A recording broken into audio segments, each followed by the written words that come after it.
Next stop, Madison, Wisconsin. The age group online qualifier is in the books. We'll tell you who are the athletes to watch as we head to the CrossFit Games. Game Central starts now. Hi everybody, welcome to another edition of Game Central. I'm Sean Woodland, and we have qualified our first group of athletes through to the 2021 No Bull CrossFit Games, the age group online qualifier taking place this past weekend. And we will start with the men's side of the house. Here are your top performers in those age group divisions. Ron Ortiz is making a return to the CrossFit Games. More on him in a second as he takes first place in the 55 to 59-year-old division. Thomas Ackerman is your first place finisher in the first ever 65 plus division. And Nick Bloch goes from 8th out of the open to first place in the 35 to 39-year-old division. Dan Bailey will also be competing in the 35 to 39-year-old division, and he is really looking forward to getting back out on the competition floor and competing in person. You know, it's always one thing to have a great open score, but then it gets way different when you're at an event with a judge and all those different things. So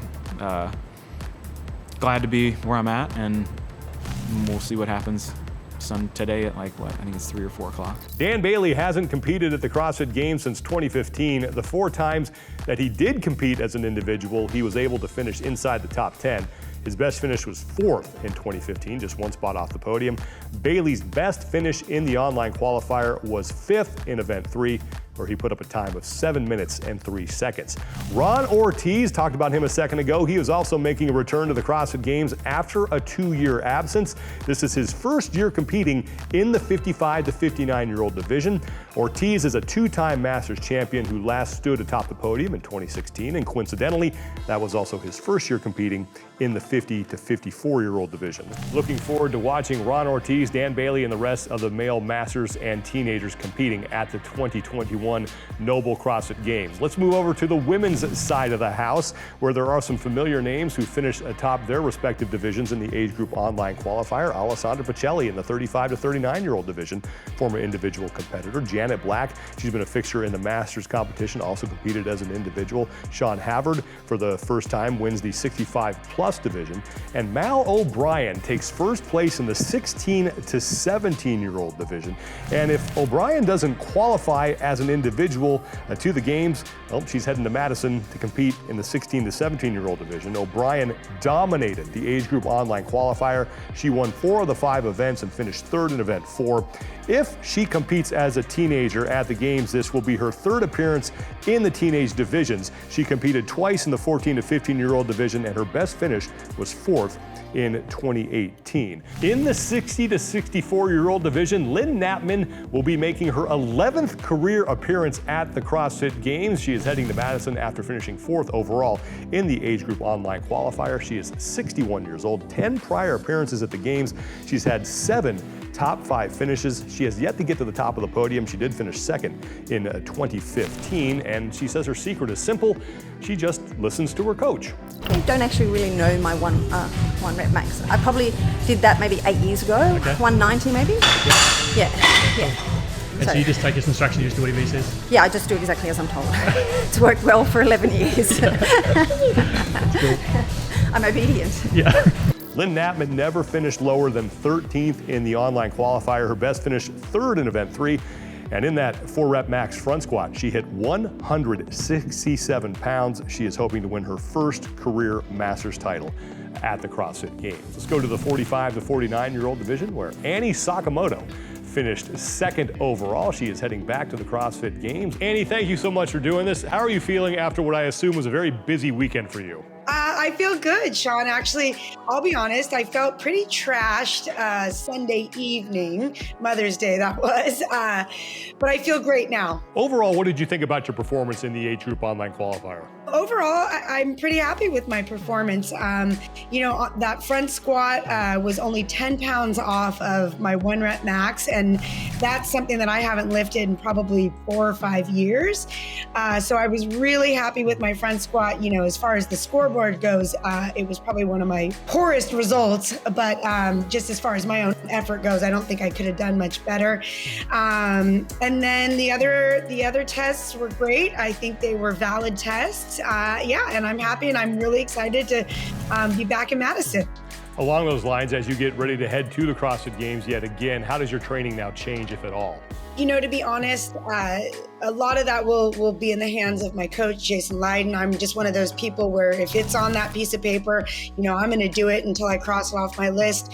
I think what I haven't been doing enough of, you know, and I've talked about this, but I haven't lived my own words, is just really focusing on the recovery side of things, and that being the stretching, the nutrition, and the sleeping. So my end, my control is going to be those three things to really make sure I'm recovering well so that I can get the most out of my training session. You'll be going up against a very talented field in Madison. What are your expectations as far as your performance is concerned for the CrossFit Games? Yeah, you know, a lot of these ladies I've competed against alongside of in previous age divisions in the 40 to 44, and so I know them.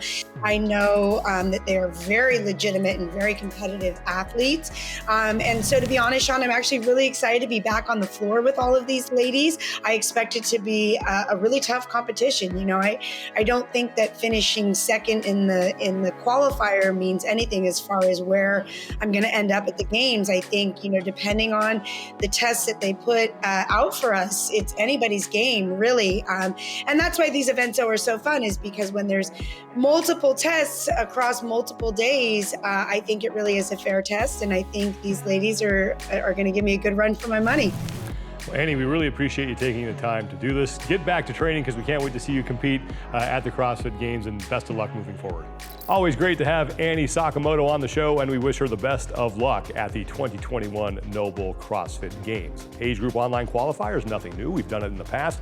We have not done the Occupational Games. This was the first year for the Occupational Games, and they took place at the same time as the age group online qualifier. We had college students, firefighters, healthcare workers, law enforcement officers, military service members, and school teachers all take part. On the men's side, for the healthcare workers, it was Gabriel Duus, 24 years old. He is out of East Ridgefield CrossFit in Ridgefield, Washington. Gabriel took the top spot with a total of just 10 points. He won 3 of the 5 events, and he never finished lower than 5th. Over on the women's side, same categories, and a very familiar name finishing on top of the school teacher category, and that is Carolyne Prevost. She is an extremely fit individual, as we all know, and is now the fittest teacher on earth. She teaches high school math, science, and phys ed. Prevost finished first in 4 of the 5 events in the Occupational Games.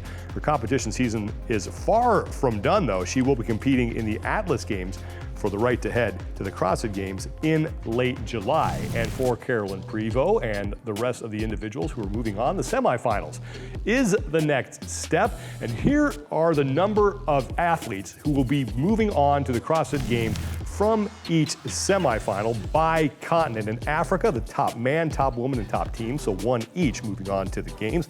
Asia gets 2 spots. Europe, they get 5 spots in each category. North America, the top 5 men, top 5 women, and top 5 teams. Oceania, the top 3 men, top 3 women, and top 3 teams. And in South America, they have 2 spots for each category. As far as the schedule for the semifinals is concerned, that gets kicked off on May 28th with 2 in-person events. Here in North America, in Knoxville, Tennessee, it's the Mid-Atlantic CrossFit Challenge, and then down in Oceania, it's the Torian Pro. Week 2 starts June 4th. The Fittest in Cape Town competition will be in person, as will the Granite Games, that taking place in North America. Week 3, those will all be virtual, the 2 European events, and then the Brazil CrossFit Championship in South America.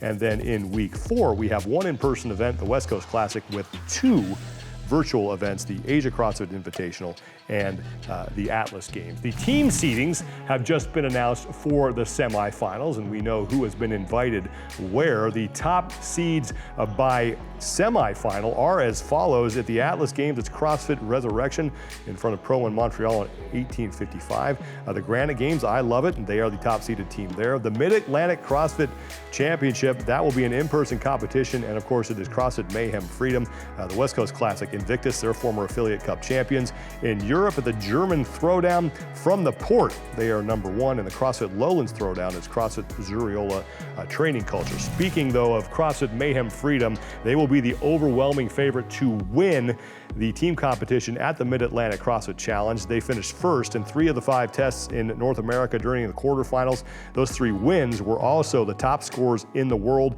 Rich Froning and company looking to win their 5th Affiliate Cup championship and their 3rd straight. CrossFit Invictus, they had 2 teams finish inside the top 10 out of the team quarterfinals in North America. Invictus took 2nd behind Mayhem Freedom, while Invictus Unconquerable took 10th.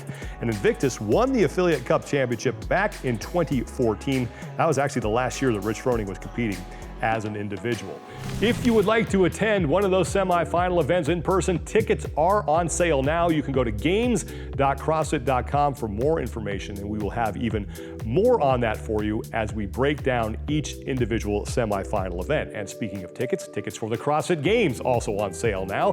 Head to games.crossfit.com for information on that. And if you would like to volunteer and really enhance the experience that you get in Madison, Wisconsin, you can register to volunteer also on games.crossfit.com. That's going to do it for this edition of Game Central. Thank you so much for joining us, everybody. I'm Sean Woodland, and we will talk to you next time.